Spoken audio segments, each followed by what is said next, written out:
Assalomu alaykum aziz tezkor film muxlislari. Uzoq tanaffusdan so'ng biz tezkor film jamoasi yana siz bilan birgamiz. Kanalga obuna bo'lishni unutmang. Biz siz uchun shu yerdamiz. Bugun biz sizlarga Amerika kinoijodkorlari tomonidan 2024-yilda triller janrida suratga olingan hayajonga boy Qimirlama nomli film haqida hikoya qilib beramiz. Bemalol joylashib oling. Biz boshladik. G'amgin ayolni qotil manyak ta'qib qiladi. Kuchli ta'sir qiluvchi giyohvand modda tez orada ayolning tanasini falaj qiladi. Ayol falaj bo'lishidan oldin qotildan qochishga ulguradimi yoki yo'q?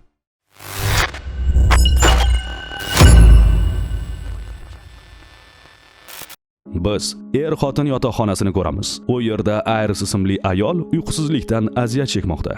U o'rnidan turib, birinchi qavatga tushadi. U yerda kichkina cho'ntak pichoqchasini va qizil o'yinchoq kemani oladi va telefonini tashlab tashqariga chiqadi. Ayol mashinasiga o'tirib, tong sahardan o'zining osuda mahallasini tark etadi. Iris qalin o'rmon bog' kiraverishidagi parkovkada mashinasini to'xtatadi. U katta toshli so'qmoq bo'ylab yurib, chuqur jarlik bilan tutashgan baland qoyaga ko'tariladi. U yerda daraxt soyasida ayolning shu qoyadan yiqilib halok bo'lgan jajji o'g'li xotirasiga qilinadigan yodgorlikda o'g'lining o'yinchog'ini qoldiradi. Iris pichoq bilan o'g'lining ismining birinchi harfini daraxt po'stlog'iga o'yib, eri bilan o'zining ismlarining bosh harfiga qo'shib yozadi. Shundan so'ng u jar chetiga borib, o'zini qoyadan pastga tashlamoqchi bo'ladi. Uni o'y-xayollardan Richard ismli erkakning paydo bo'lishi chalg'itadi. U suhbat boshlaydi va yoshligida beboshlik qilib mashina boshqargani, hamda mashinani halokatga uchratgani va ushbu halokatda sevgilisi Xloya halok bo'lgani haqida so'zlaydi. Bu hikoya Irisni o'g'lining vafoti haqida gapirishga undaydi. Ushbu tanishuv va qisqa suhbatdan so'ng Richard ketadi. Qiz ham o'zini o'ldirish fikridan voz kechib, uning ortidan yuradi. Ular pastga, to'xtash joyiga qaytishadi. U yerda Richard mashinani juda yaqin qo'ygani sabab Iris mashinasini eshigini ocha olmaydi. Shu paytda Richard mashinalar orasida tor joyda tiqilib turgan Irisning orqasidan yaqinlashib, uni elektroshoker bilan hushsizlantiradi. Qo'l oyog'ini bog'laydi va mashinaga yotqizadi. Iris hushiga keladi va yordam chaqirish uchun aqlli soatidan foydalanmoqchi bo'ladi.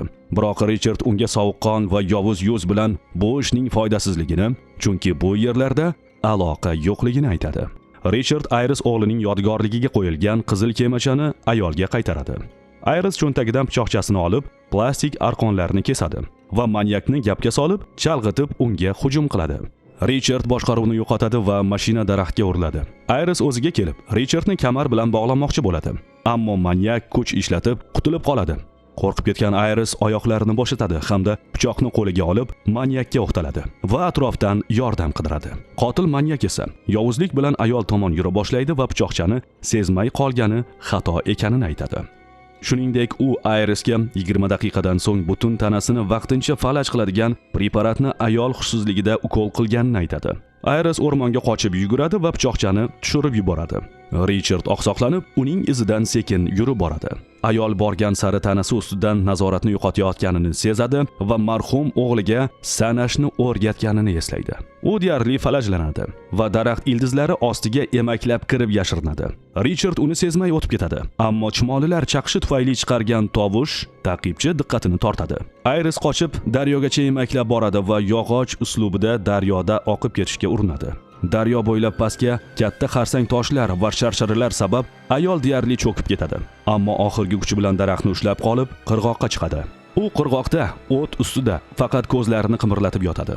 Yaqin atrofda Bill ismli fermer ayolni ko'radi va u bilan ko'z pirpiratishlar orqali aloqa o'rnatib ba'zi savollar beradi. Bill qutqaruvchilarni chaqirishga va'da beradi hamda Irisni aravachada uyiga olib ketadi. U ayolni kresloga yotqizishga ulgurmasdan eshik taqillaydi.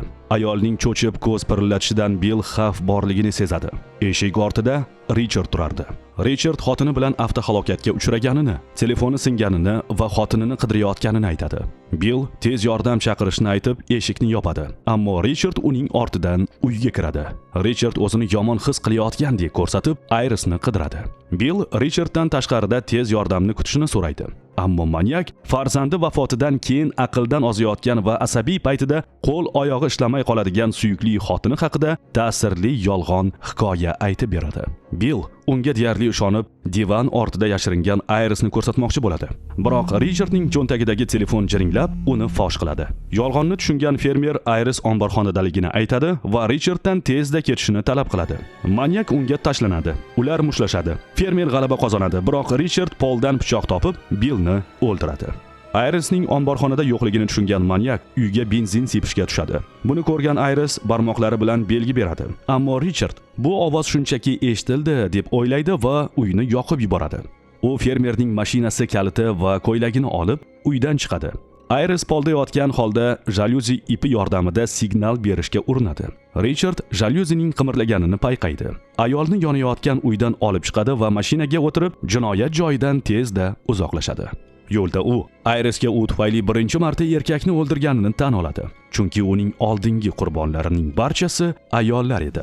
Richardga qizi va xotini qo'ng'iroq qilishadi va dam olish kunlariga shahar tashqarisidagi uychaga Richardning oldiga kelishlarini aytishadi. Qo'ng'iroqdan so'ng manyak Irisga uni o'sha uyda qiynab o'ldirmoqchi bo'lganini, biroq endi Irisni tezroq o'ldirish kerak ekanini aytadi. Ular yoqilg'i qo'yish shoxobchasida to'xtashadi.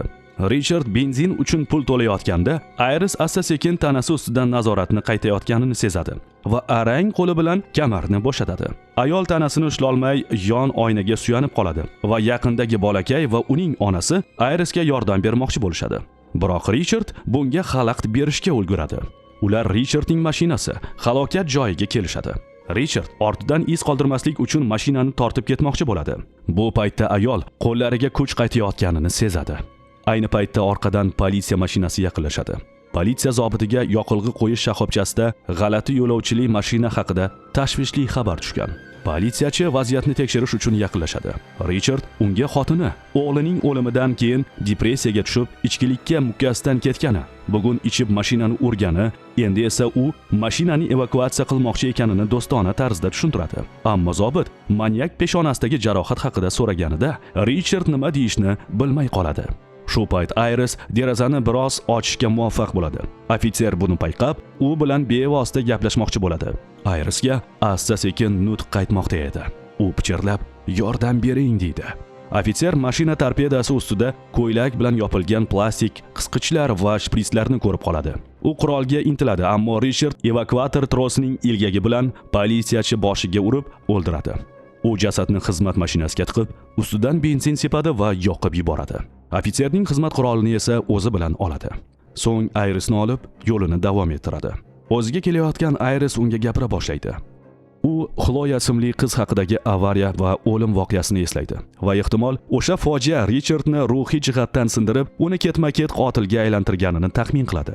Suhbat davomida ayon bo'ladiki, Richard halokatda o'zi jarohat olgan holatda Xloyaning qanday qiynalib o'layotganini tomosha qilgan va bu voqeadan keyin qotil manyakning xudo borligiga ishonchi ortgan. Iris manyakdan oilasi haqida so'raydi. Richard oilasini yaxshi ko'rishini aytadi. Iris manyakka agar politsiya uni tutsa, u qizini boshqa hech qachon ko'ra olmasligini, agar uni yo'l bo'yida tirik qoldirib ketsa, oilasiga qaytish imkoniyati bo'lishi mumkinligini aytadi.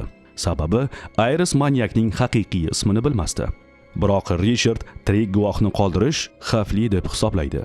U Irisni ko'l bo'yiga olib boradi va qayiq turgan sohilga keladi. Mashina to'xtashi bilan Iris shpritsni olib, Richardning oyog'iga sanchadi. Ammo dori yuborishga kuchi yetmaydi. Richard sovuqqonlik bilan shpritsni olib tashlab, ichidagi suyuqlikni to'kib yuboradi. Bu Irisning so'nggi umidini ham o'ldiradi. Qotil ayolning tanasini qayiqqa ortib, ko'lning o'rtasiga suzib boradi. Richard Irisni bog'lab, ko'lga tashlashga tayyorlanayotganda, ayol undan oxirgi iltimos sifatida cho'ntagida turgan marhum o'g'lining o'yinchoq kemasini olib berishini so'raydi. Oxirgi marta yaxshilik niyatida Richard ayol tomon egiladi. Iris Richardning cho'ntagidagi pichoqni olib, jag'iga sanchadi. Richard avval pichoqni sug'uradi, so'ng to'pponchasini oladi. Ammo Iris qayiqni tebratadi va Richard muvozanatni yo'qotib, qurolni tushirib yuboradi hamda ko'lga tushib ketadi. Richard qayiqqa qaytishga urinadi, biroq Iris emaklab borib to'pponchani olib, manyakka qarata o'q uzadi. Richard suv tagiga cho'kadi, biroq o'qlardan qayiqda teshiklar paydo bo'ladi. Suv qayiqni cho'ktira boshlaydi. Iris esa nafasni ushlab, oxirgi imkoniyati uchun kurashadi. Bu paytda esa Richard qon izi qoldirib, sohilga suzib ketardi. Oradan biroz o'tgach, qayiq to'liq cho'kadi. To'lqinlarda faqat qizil o'yinchoq kema suzib yurardi. To'satdan Iris suvdan bosh chiqaradi. U kuchukcha uslubida sohil tomon suzib, yog'och sohilga chiqadi va uzoqdan og'ir yaralangan, ammo tirik Richardning ham sohilga chiqayotganini ko'radi. Iris qon bo'g'ziga tiqilib nafas ololmayotgan Richardga yaqinlashadi va unga hayotni qadrlashni o'rgatgani uchun rahmat deb manyakka sovuq nigoh bilan boqib, jimgina ketadi. Chunki u yashashni tanlaydi. Do'stlar, agar film sizga yoqqan bo'lsa, bu haqda fikr va xulosalaringizni kommentariyalarda bildiring va biz birgalikda filmlarni muhokama qilamiz. Videoga like bosing va kanalga obuna bo'ling. Keyingi videoda ko'rishguncha